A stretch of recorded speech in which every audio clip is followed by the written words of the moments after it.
Okay, so welcome everyone to our last lecture about the Civil War. The Civil War, part 4. Okay, so yesterday we talked about the home front in the Civil War, and we started talking about soldiers. We talked about the life of the Civil War soldier was pretty rough and tough. Okay, all right. As far as the Civil War goes, it is the highest casualties of any conflict in American history.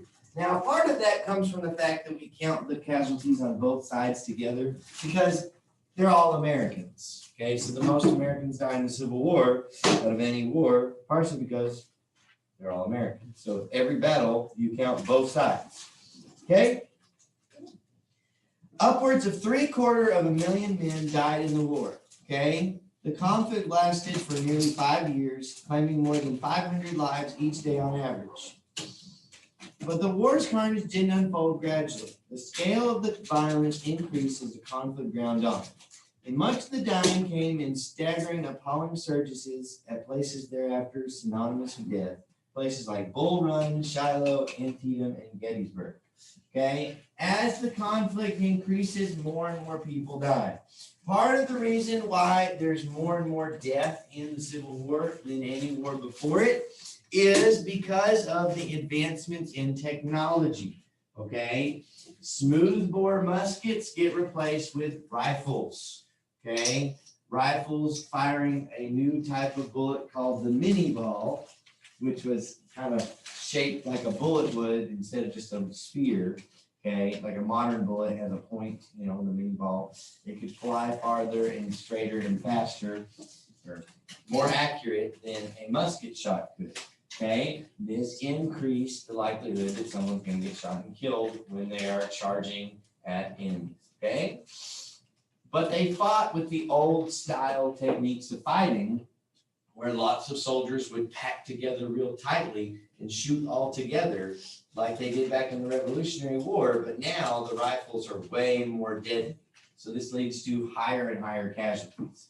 Other new technologies like advancements in artillery, okay, better artillery, kind of the same deal, more accurate, faster to reload, easier to use, okay, and the general length of the conflict led to lots and lots of casualties. Towards the end of the war, some of these battles grind on for months and months of fighting, with thousands and thousands of casualties in single battles. Okay. How do you determine the end of the battle? Like everybody dies?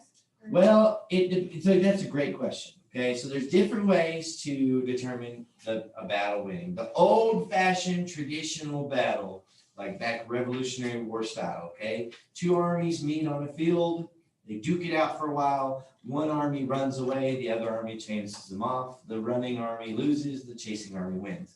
The winner of battles used to be defined by who takes the field, okay? A lot of times in these Civil War battles, the most of the campaign is the 2 armies marching around and looking for favorable positions, okay? Like you want to get the high ground. You want to get a defensible city. You want to get a place where the enemy has to come to you and you can beat them. Or if you're attacking, you're trying to find the one part of your enemy where they're weak and vulnerable. Okay? So a lot of the battles before they start is a lot of maneuvering. And when they finally come into contact, that's when they engage and they start fighting. That part of the battle may only last a few hours, or it can last several days. And then when an engagement happens, you either win or you run away. Like you're attacking, you either take the field or you get repulsed and you run back. And that can be like the end of a battle unless they decide to attack again. And so sometimes, there'd be waves and waves of battles, and battles might stretch across, tens of miles and have hundreds of thousands of soldiers in one battle. And so it would be very complex and it might last several days. Okay, so like the Battle of Gettysburg was 3 days. 3 days of heavy fighting, and it kind of would calm down at night, and then it would get started back up again in the morning. And then after 3 days, the Confederacy lost, and they decided to run away. And so that was the end of the battle. Usually when someone runs away, or someone says, I give up, or they're all dead. you know, but the siege of Petersburg, Virginia was very different. Petersburg was a city in Virginia that was like protecting the capital of Richmond. And that siege lasted for months. And that was a siege, which meant instead of like constant fighting, it was the armies kind of faced off at each other from their fortifications, and they, you know, shot cannons at each other, and they started to starve each other out, you know. So battles vary in length of time, but typically the battle ends when one side runs away or surrenders or they all die. Okay, that may not, and so it's not like there's one specific definition that I can give you, but it kind of depends on the battle. So like for Petersburg, what happened was they ran away. You know, they finally like couldn't handle the siege anymore. Some of them surrendered, some of them ran away. Okay. I have a battle that I'll tell you about in Louisiana that kind of goes with that here in just a moment. So how do we know if you win the war? When one side surrenders.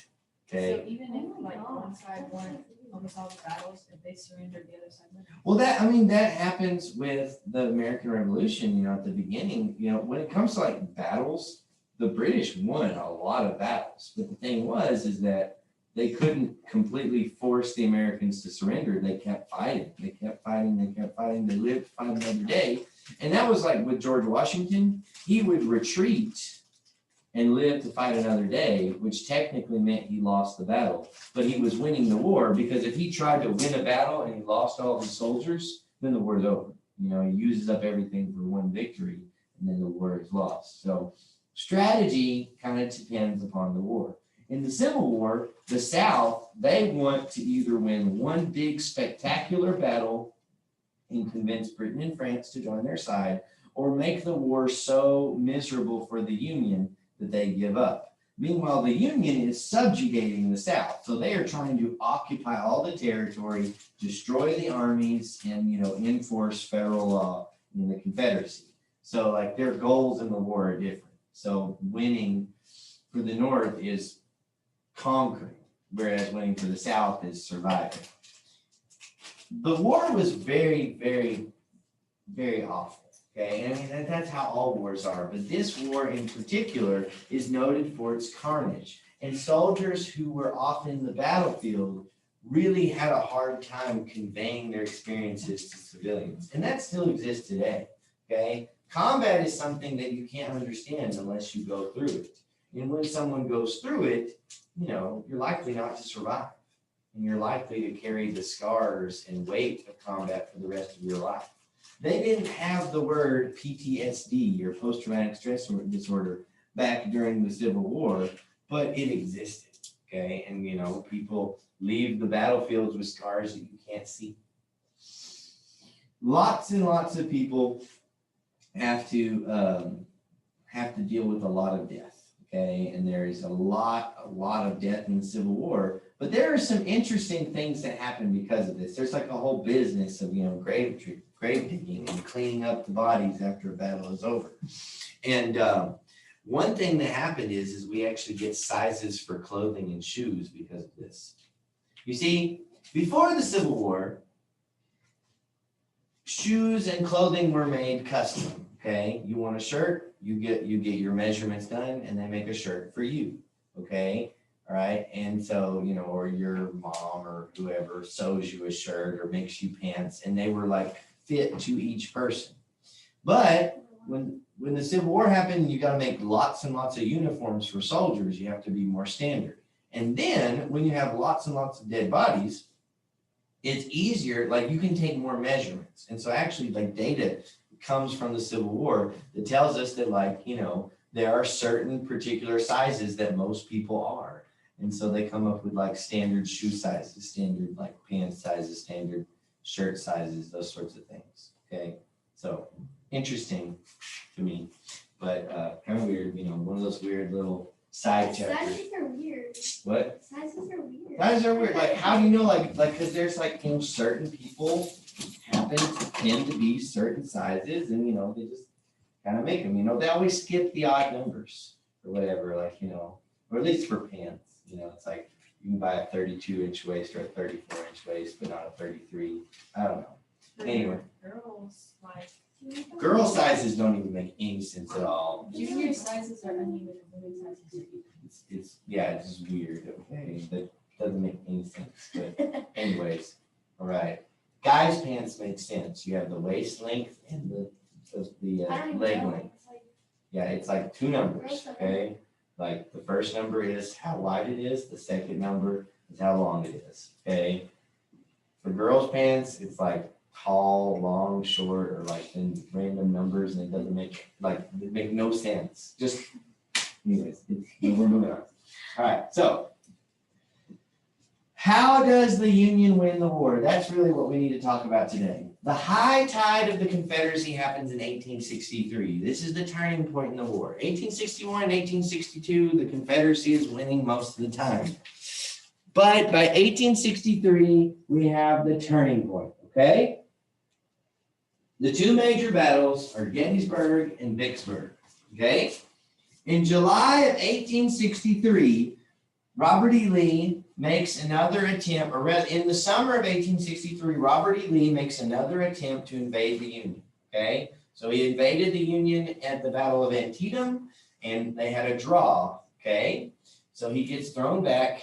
They have to go on defense. The North attacks Virginia, and Robert E. Lee wins. He wins one of his most spectacular victories at the Battle of Chancellorsville, okay? He defeats the Union forces just like it's a people look at that battle as like a way to study it, to study the strategies or whatever. But he's a great general. He wins this battle. Now they're excited. Let's go attack the North, okay? But one problem that happened at the Battle of Chancellorsville is Robert E. Lee lost his best commander, Stonewall Jackson. We haven't talked about Stonewall Jackson a lot, but Stonewall Jackson, he was a veteran for the Mexican-American War. He's a Southern general, and he, like Robert E. Lee, is a very talented general. And him and Robert E. Lee, they just are like in sync. They work together super well. So Robert E. Lee, if he has a job, he gives it to Stonewall Jackson, and he can win. He got his name Stonewall Jackson because I believe it's during the Battle of the First or Second Bull Run, when the enemy were attacking his position, Stonewall Jackson just kind of like stood up and like was directing the soldiers, and they said he's standing up like a stone wall. All these bullets are like flying around him. And he's like, "Oh, let's go fight." Okay, and so he gets the nickname Stonewall Jackson. But anyways, but Stonewall Jackson actually gets killed in the Battle of Chancellorsville by friendly fire. Okay, like other Confederate soldiers think that he's like a Union soldier for some reason, like he's out riding his horse scouting, and he gets shot and killed. Okay, and so because of that, Robert E. Lee loses like one of his best generals. Okay, but he's still going to invade, but he now has to rely on some like subpar commanders, and he marches into Pennsylvania. Robert E. Lee's thinking is that he can bring the war to the North and let them have a taste of what these battles are like. Let the people up north know how bad the Civil War is, because most of the battles are fought in the South. So he gets to Gettysburg, and there he meets the Union forces commanded by General Meade. Now, Meade is a fairly good general, and the Battle of Gettysburg, we don't have enough time to really go into it, okay? Because it's very interesting. In the Battle of Gettysburg, there were several opportunities for the Confederacy to win. Like, there's one particular hill. We don't have time. Okay. Anyway, but like the Confederacy has some chances to win, but because Robert E. Lee's his subordinates aren't as aggressive as Stonewall Jackson was, they are too cautious in the first day of the battle. And so they let the Union take a superior defensive position that the South could have taken. So there's this ridge. Okay. There's this ridge. The battle is like this, okay? Right? So the Union is on this ridge called Seminary Ridge, and there's a brick wall here. There's a mountain, not really a mountain, but a hill over here to the south. And so the Union forces kind of pull up in this situation, and the Confederacy is right here. The Confederacy could have taken this hill on the first day of the battle, and then they could have done something called flanking your opponent. So your flanks are your sides, okay? And in the Civil War, like this is like the strategy, okay? If you attack someone head on and they've got their rifles and their cannons, you can't beat them.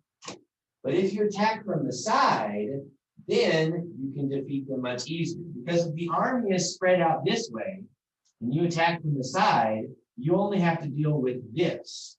And all these soldiers can't really fight against you. Okay, so that's how you defeat someone. You get around, you either get behind them or you get to their side. So if the Confederacy could have captured this hill on like the first day of the battle, the Union would not have been able to set up behind this wall. But instead of Stonewall Jackson leading the soldiers, he had a different general, and Robert E. Lee said, "Take this hill if you can." And Robert E. Lee was like a gentleman. He was very polite. And so he's like, "If it is possible, capture this hill, please." Whereas Stonewall Jackson would have heard that and said, "We've got to take this hill." The other commanders are like, "No, it's just kind of hard. This is not good." So anyways, they allowed the Union to hold the hill, which means that on the third day, the Confederacy has to attack the Union head on. Okay? And it's a disaster. Pickett's charge sees 15,000 Confederate soldiers charge the Union position, and they get pretty much all wiped out. Lee loses 1/3 of his army in the Battle of Gettysburg. He gambles everything on winning Gettysburg, and he can't win, so he has to retreat. And that is the last time that the South ever has a chance to invade the North. For the rest of the war, Lee is on the defensive. And he manages to hold out for another 2 years. The General Meade, who defeated him at Gettysburg, tried to invade the South and couldn't do it. He wasn't quite Ulysses S. Grant. But Gettysburg is the moment where Robert Lee's army is defeated. They retreat back to Virginia, and now they're on the defense for the rest of the war. Meanwhile, in the West, Vicksburg has been under siege for a long time. Okay, and General Ulysses S. Grant is commander of the Western forces of the Union, and he manages to capture Vicksburg. I believe it's like July 4th, 1863 is like the exact day, like Independence Day, 1863.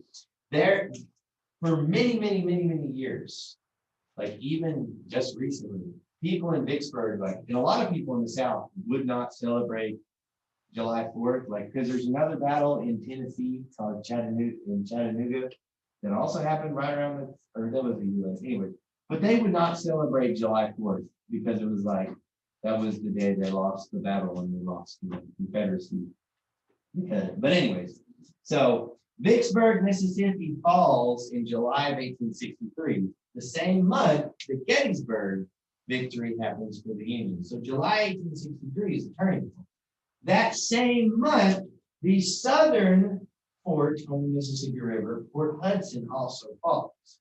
Okay, I'll tell you a short story. There was a man named John Arrington Thomas. He was a regular old guy in Arkansas.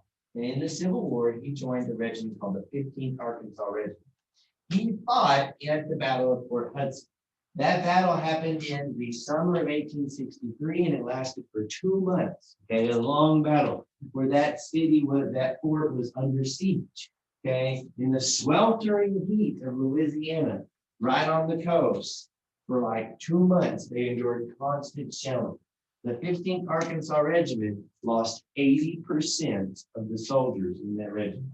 Okay, so that's, if we were the 15th Arkansas Regiment, there's 5, 10, 7, 8, 9, 10, 11. 11 of us in this room, only 3 of us would be alive, okay, after the battle.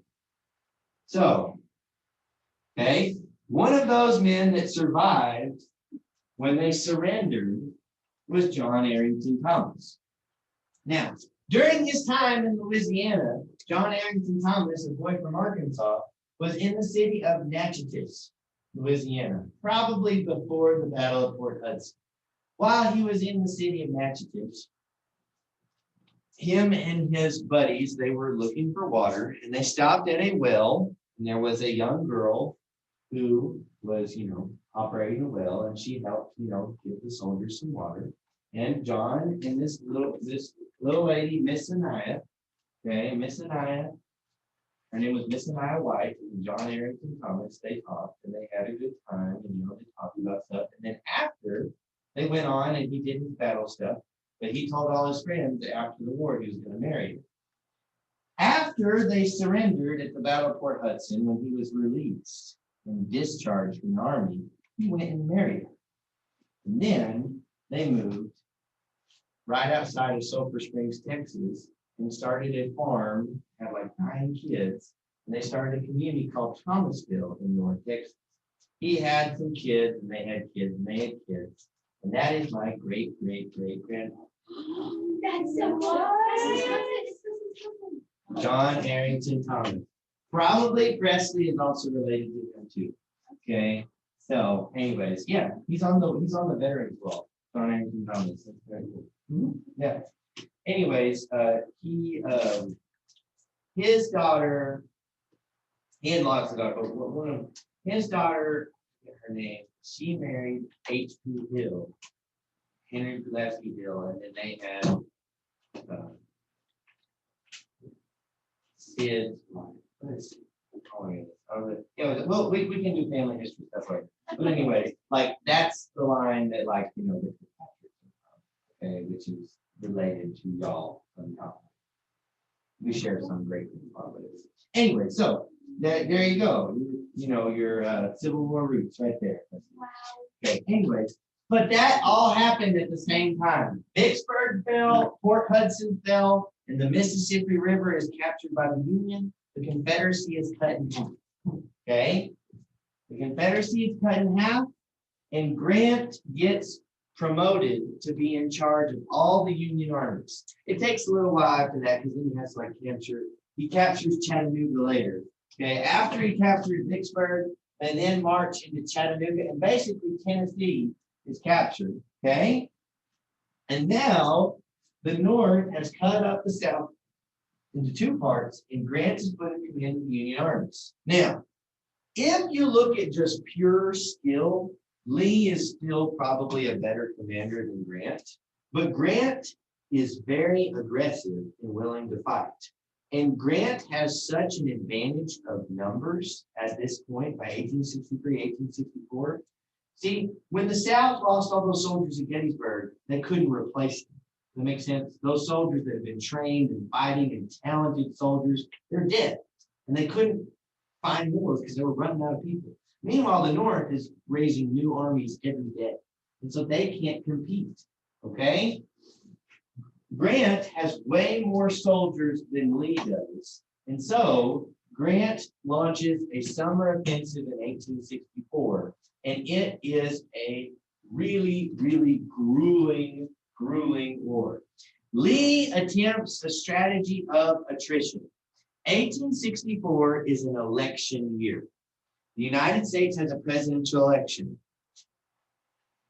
Abraham Lincoln has to run for re-election during the middle of the Civil War, which is kind of a crisis. Would we actually bother having an election during the middle of the Civil War? But Abraham Lincoln, he's committed to preserving democracy in America. We have an election. Remember that General George McClellan that Lincoln fired a couple days ago? But he's running for president against Abraham Lincoln. McClellan, he's ticked off that he got fired, and he thinks that Lincoln is a bad commander-in-chief, and he wants to figure out some way to have a peaceful settlement with the South. Lincoln, he wants to faithfully prosecute the war. Robert E. Lee's best chance at getting the Confederacy to survive is for Lincoln to lose the presidential election. And so for Lincoln to lose the presidential election, he has to make sure that the election is about the war. Does that make sense? If the war is popular, Lincoln's going to win. If the war is unpopular, he's going to lose. So how can Robert E. Lee make the war unpopular? By making the battles as bloody as possible. We go to a war of attrition. In a war of attrition, it's not about who wins the battle. Remember we talked about who wins the battle? It's not about who wins the battle. It's how many dead bodies are there at the end of the battle. If we have less bodies than you do, we win. And so in a war of attrition, it's all about numbers, wearing the enemy down. So Robert E. Lee, he focuses on defense, and he makes sure that every inch of ground that the Union gets is paid for in blood. In In the Union summer offensive under Ulysses S. Grant, 60,000 Union soldiers are lost in like just head-on charges. Okay, Grant attacks Lee, just straight up, just hits him. Where McClellan would have been like, "Oh, we can't attack him. We're gonna lose. We don't have, we're gonna lose so many men." Grant is like, "We're gonna attack. It's gonna take sacrifice." And Grant is like, criticized as like a butcher because like he loses all these soldiers. But the Confederacy can't replace their dead bodies. The Union keeps getting reinforcements. So every day, even though the Union is losing a lot of soldiers, they're getting more replacements. And the South is running out of time. So the last chance where they could have possibly pulled it out is the election. Okay. But in the 1864 election, the Union is winning. Abraham Lincoln wins.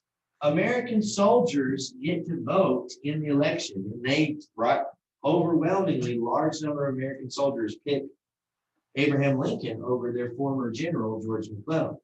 Okay, McClellan loses, and Republicans win.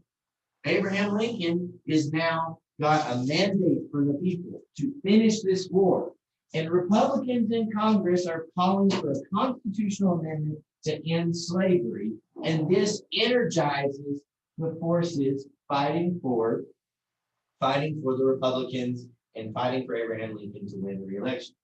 George McClellan wanted a peace conference. He wanted to stop the war and negotiate peaceful terms with the South. But as the election goes on, the North wins some key battles in 1864 that basically say, okay, look, the North is going to win the war. It's just a matter of time. So why should we bother having a peace conference? So George McClellan's campaign of let's have peace with the South doesn't really work if we're winning the war. Like why call a draw when we're winning? Okay. So Lincoln's re-election means that basically the South has lost all hope. They've been cut in half. The Britain and France, they're not going to try to help them after they lost the Battle of Gettysburg and Vicksburg. The South is on its own, and it's just a matter of time. Okay? Now, the 1864 election basically changes the whole world in that way. And after that election, in January 1865, the 13th Amendment is passed, which outlaws all slavery everywhere across the country without compensating any of the slave owners. All right, so all of the slaves across the whole country are free, not just in the Confederacy, in the border states too, in the states that stayed in the Union that were slave states, they were all free. This is massive. This is the solution to that question that has beguiled us since the beginning of American colonization. What do we do about slavery? The answer, now that the Union is winning the war, now that Abraham Lincoln has been reelected, the answer is freedom. And this is part of a global movement. Across the world, we see abolition happening all across the world. I think the last country that abolished slavery was Brazil, but all across the world, like England had abolished slavery, America abolished slavery, all the places where slavery was really common was all starting to fall apart around the same time. Okay? All right. So the end of the Confederacy, the twilight of the Confederacy, not vampires. Okay. But the election of 1864 had terrible finality. Okay. At the beginning of that year, the vice president of the Confederacy, Stevens, had proclaimed slavery the cornerstone of the Confederacy. But in March 1865, the Confederate Congress authorized recruiting 300,000 slaves for military service. And Jefferson Davis promised any slaves that would fight for the Confederacy would get their freedom. So, I mean, like this, the South, like again, irony, okay? Like we talked about before, they loved states' rights, hated the federal government. In order to win the Civil War, the South had to have a stronger federal government. And now, in their last hope of like trying to save the Confederacy, they actually start talking about freeing slaves, okay? because they're that desperate. Okay, now the that same month, he offered a special envoy to abolish slavery in exchange for British diplomatic recognition. They're just like grasping at straws. Okay. People in the South are all upset. The demands of total war had forced Confederate leaders to forsake the Old South's fundamental values and institutions. Okay. The Confederate will to resist started to disintegrate, and many Southerners who were not totally devoted to the Confederacy started to fall apart. And the suffering increased. Okay, so one battle that I kind of mentioned was the Battle of Chattanooga. After Vicksburg fell, the Mississippi River is captured. The North decided to cut the South apart again, this time cutting from Tennessee through Georgia, cutting up the South into 3 chunks. The key to that strategy is Chattanooga. You see, there's these things called the Appalachian Mountains. Okay, it's hard to cross mountains, especially with armies on foot and horseback. Chattanooga is like the junction for a lot of railroads and passes through the Appalachian Mountains. And it falls to the Union in like, I think 1863 or 1864, very quickly after Vicksburg. Okay. From Chattanooga, they then march to Atlanta, Georgia. Atlanta is captured and burnt down to the ground. Okay. We see total war. War where it's not just the armies fighting on the battlefield, but war where civilians are put on the line of fire as well. The Union, in order to break the South's will, starts being very, very aggressive in its attitudes towards civilians. Okay. General William Tecumseh Sherman was kind of the second in command to General Grant. When Grant gets called to the Eastern Front to fight Robert E. Lee, Sherman becomes in charge of the Western armies. And Sherman marches from Atlanta, Georgia to Savannah, Georgia, in what becomes known as the March to the Sea. This shows a lot of the cruelties of war. In Sherman's March to the Sea, his army didn't have supply lines. They went way deep into Confederate territory. They're surrounded on all sides by the Confederacy, so they live off the land. Every farm that they pass, they kill the animals, they eat the food, they move on. Any railroad they find, they tear it up, they tie the ties around trees. I think it's called a Sherman neckties, okay? Where they like heat up the railroad, the bars, the railroad ties, they heat them up over a fire, they get them hot, and then they bend the metal around the tree, okay? They burn stuff down, they destroy stuff. Any factory that might be making military weapons gets ruined, okay? Anyone that is helping the war effort is basically, dealt with, okay? Sherman's logic is this food that is being grown in the countryside in Georgia could be used to feed Confederate soldiers. So our soldiers are going to eat it, and what we can't eat, we're going to destroy. Okay, so like burning down houses, burning down farms, it is a blaze of destruction that cuts through Georgia in his march to the sea. At the same time, he's also freeing slaves because, again, slaves are part of the war effort. They are producing stuff for the Confederacy to fight. So everywhere that Sherman goes, he is freeing slaves, and there's a huge column of like freed slaves that follow behind Sherman's army throughout this whole march. Okay, he breaks all the way through to Savannah, Georgia, and that breaks many people's will to fight. Okay, people on the home front for the Confederacy were seeing the horrors of war that normally only soldiers saw. And so this is total war. Okay, total war where everything is up for grabs. There's not like rules anymore. It's not like the two little armies meet in the field and fight, and people sit on the sidelines and eat a picnic like they did at the Battle of Bull Run. Remember the first Battle of the War, people were just like, oh, this is nice. This is fun. And then by this point in the war, like cities are being burnt down, people's homes are being destroyed, farms are being, picked to shreds, as soldiers are eating their way through Georgia. Okay. This really, really ruins the South. After the Civil War, they have to go through Reconstruction, which has a lot of meanings. But literally, they had to rebuild the South because a lot of the railroads, a lot of the bridges, a lot of the infrastructure, the homes and cities were destroyed during the war. Okay? By 1865, the jig is up. Robert E. Lee put his last big fight at Petersburg, Virginia. Okay. In 1864 and 1865, there are a series of battles between Robert E. Lee and General Ulysses S. Grant. Robert E. Lee wins some of the battles, but the problem is that every battle he wins, he still loses soldiers, and he can't replace them. Whereas Ulysses S. Grant, he loses soldiers, he can replace them. So as the battle goes on and on and on, Robert E. Lee is increasingly outnumbered. He stakes all his hopes on a defense of Petersburg, which is south of Richmond, and it's the last railroad headed into Richmond, the capital of Virginia, okay, and the capital of the Confederacy. Robert E. Lee holds out in Petersburg for months, but eventually he is dislodged in early 1865, and he goes on the run.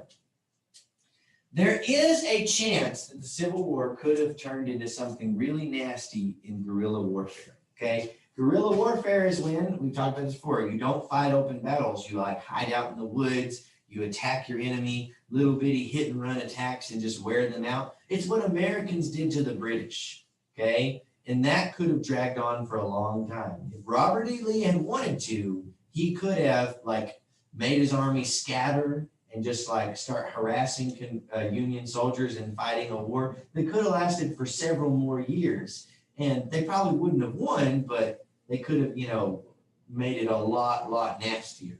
But Robert E. Lee knows that the battle's over. He knows there's no way he can win. And he finally decides to surrender at Appomattox Courthouse on April 9th, 1865. When Robert E. Lee goes to surrender to Union General Ulysses S. Grant, he surrenders the Army of Northern Virginia. They actually meet up, and what they talk about is like their days back in the Mexican-American War when they were fighting in Mexico. Because back then they were friends, okay? And so they have some small talk about, hey, remember back when we were in Mexico, fighting the Mexicans? Those were good times, whatever. But Robert E. Lee does surrender, okay? And he offers up basically the weapons. The only thing he really asks for is that he asks for the Confederate soldiers to be able to keep their horses. Because he's like, can my soldiers keep their horses so they can go back home and, plow their fields and farm? Because a lot of the Confederate soldiers, like the Union soldiers, they might have horses provided to them, but a lot of the Confederate soldiers, they use their own horse, back from their farm, okay? And so, they get to keep that, and Robert E. Lee surrenders, okay? As the vanquished foe mounted his horse, Grant saluted Lee by raising his hat. Lee raised his respectively and rode off at a slow trot. One federal officer wrote, on our part, there was not a sound of a trumpet and a roll of drum, not a cheer, but an odd stillness. Rather, the guns were quiet. When the war ends, it's kind of like, oh, what's going on? But Robert E. Lee's surrender is not the total end. There's a few more armies that linger on for another month or so, okay? One of the last groups of Confederate soldiers was actually in Oklahoma, and they were Native Americans that had sided with the Confederacy. There were a lot of Native Americans who wanted Oklahoma to join the Confederacy, which is kind of interesting. And there's actually slavery in Oklahoma longer than almost anywhere else. That's a weird little wrinkle in history. We're not going to get into it. Okay, but anyways, when Robert E. Lee surrenders, the game is over. Okay, that's the big army. It's basically cleaning up the pieces after that. Okay. Yay, we made it. Yay, we win. Abraham Lincoln is enthusiastic, okay, but he is tired, okay. When on April 4th, Abraham Lincoln visited the city of Richmond, which had been captured, the former Confederate capital. Lincoln was enthusiastically greeted by the black population, but he looked pale, haggard, and utterly worn out, okay. He was tired inside and out. But as the war ended, though, he starts thinking about, okay, so what are we going to do now? How are we going to get the Confederacy to come back into the Union? What do we do with these former rebel states? And Abraham Lincoln is formulating this plan and he decides that they need a little break. So on April 14th, 1865, Abraham Lincoln and his wife go to Ford's Theater in Washington, D.C. to watch a comedy play. Okay, to have a good time and to just relax and to, like, for just a few hours, forget about all his problems. Okay. At that time, though, there is a semi-successful actor named John Wilkes Booth. He was a Confederate sympathizer, but he's an actor. He lives in Washington, D.C. He's kind of famous. His brother, Edwin Booth, was like more famous than he was. But John Wilkes Booth, he is familiar with Ford's Theater, and he hates Abraham Lincoln, especially because Abraham Lincoln has started to say that as we leave the Civil War, these freed slaves need to be given citizenship and they need to be able to vote. Abraham Lincoln supports the idea of African Americans being able to vote. Okay.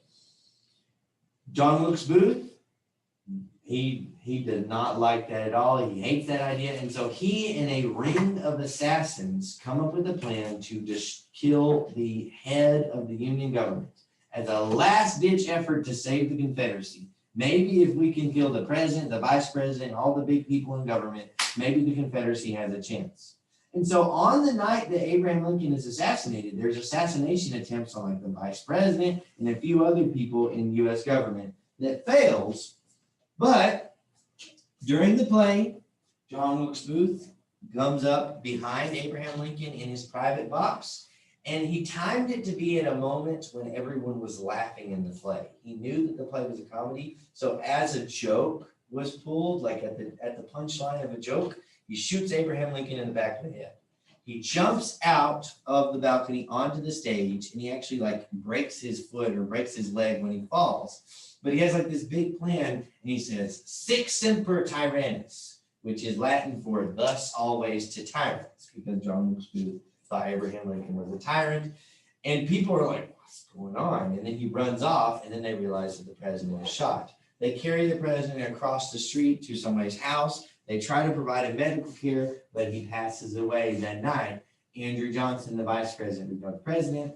They hunt down John Wilkes Booth and they kill him. Okay, but Abraham Lincoln is dead now. So the Civil War ends, but the guy who had the plan for peace is dead now too. And so as we head forward into the next semester, we are going to talk a lot about Reconstruction and how we move forward from the Civil War. But right now, we're going to pause there, okay? The Civil War is over. The question of slavery has been resolved. The slaves are now free, okay? Now, what we're probably going to do is we're going to be taking our test Monday, Tuesday, Wednesday. We're going to take some time off. And then when we come back from Christmas, there's like a week or two before the actual spring semester starts. And that's probably when we're going to talk about Reconstruction, okay? And then we'll do... You have to sign up for classes. You do have to register for classes, but we can talk about that after we finish the final. We're going to have something to do that week that we're waiting for final exams. And that is one thing you can do is sign up for your class. Since the school is paying for it, it's a really good thing. All you have to do is just sign up for it, which. So they're paying for it again? Yep. You get one class per semester. Okay. One class per semester and the school will pay for it. All right. Okay, I'm going to stop the recording now because that brings us to the end of the Civil War, okay? So that is all we need to know for this semester.